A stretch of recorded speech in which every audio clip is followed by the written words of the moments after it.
All right, let's get started. Welcome to the last tips video.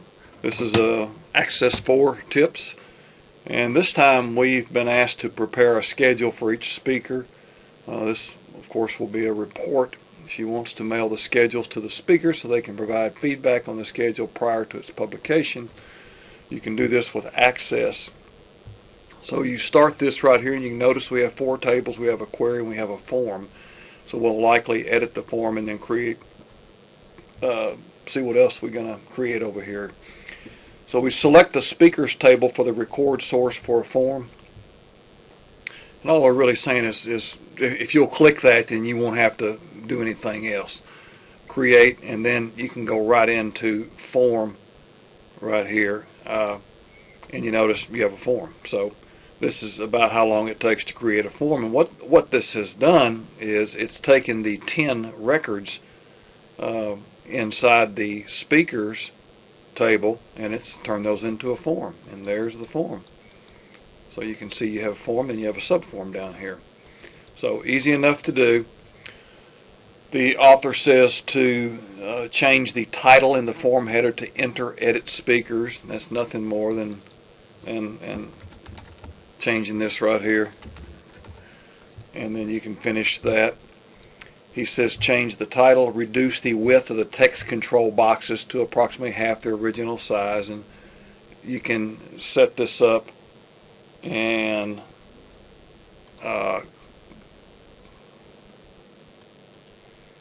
okay, I'm back with you now. So the next thing we have to do is reduce this down in size, and if you click on this form right here, then you can bring this in and you can reduce things down. You can bring them over and change the width of what you're looking for. So you've changed the title, you've reduced the width, and delete the mission subform, the sessions subform. Nothing more than clicking and deleting, and then you have the subform gone and you have your main form that is left up here. And then the author said save the form as Edit Speakers and close the form.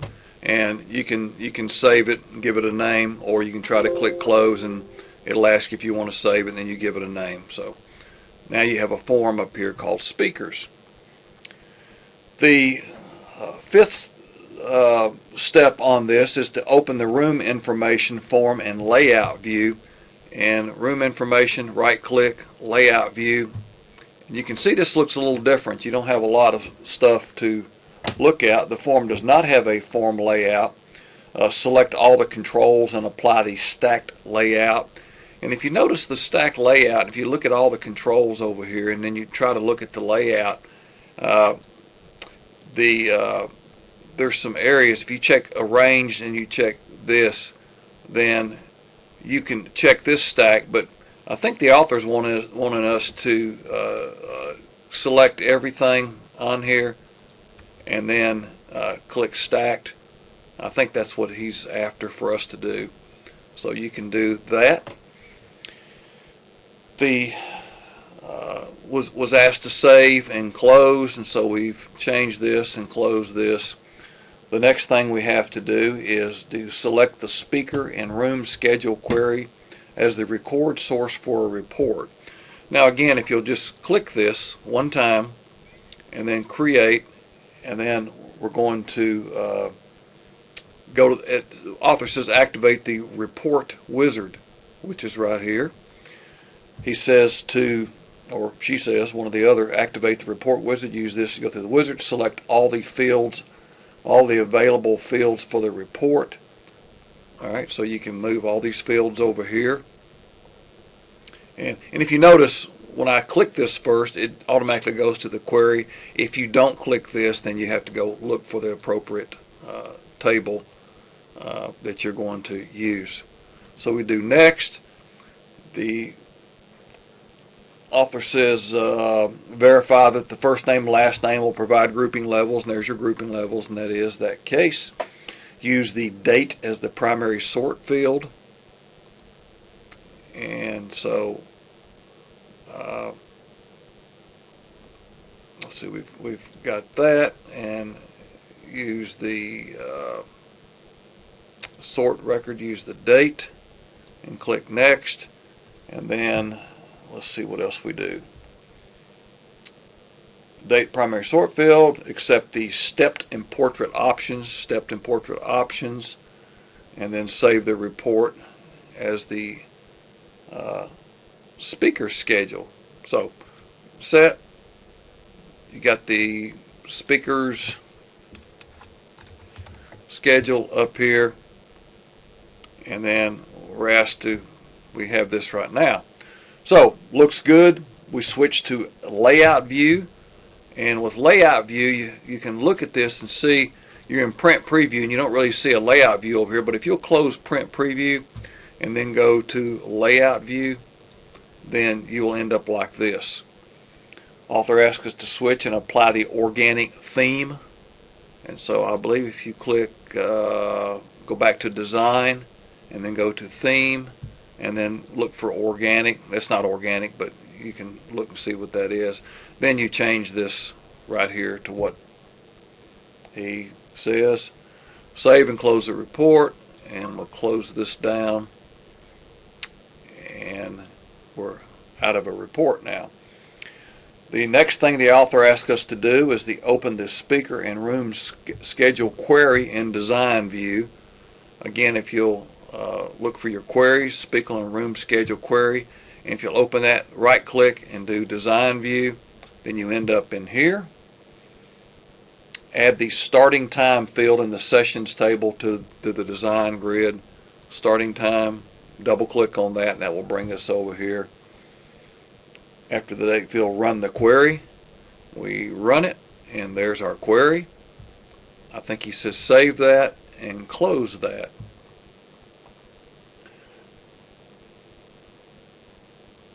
Let's see, click the speaker and room schedule query. We've done that one time. Start the report wizard again and use the following options. So we're going to create and go to report wizard. Select all the available fields for the report. View the data by speakers. So click here, go next.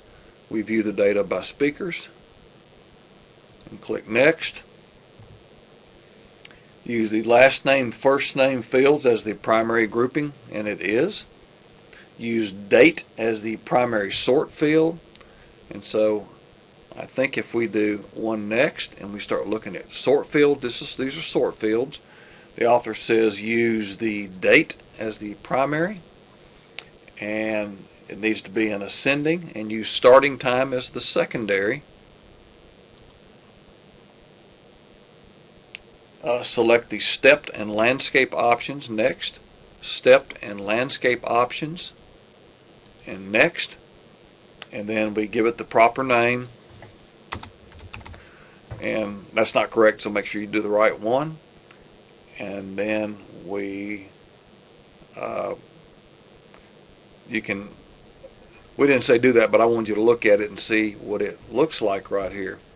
So let's get out of print preview and then do the facet theme.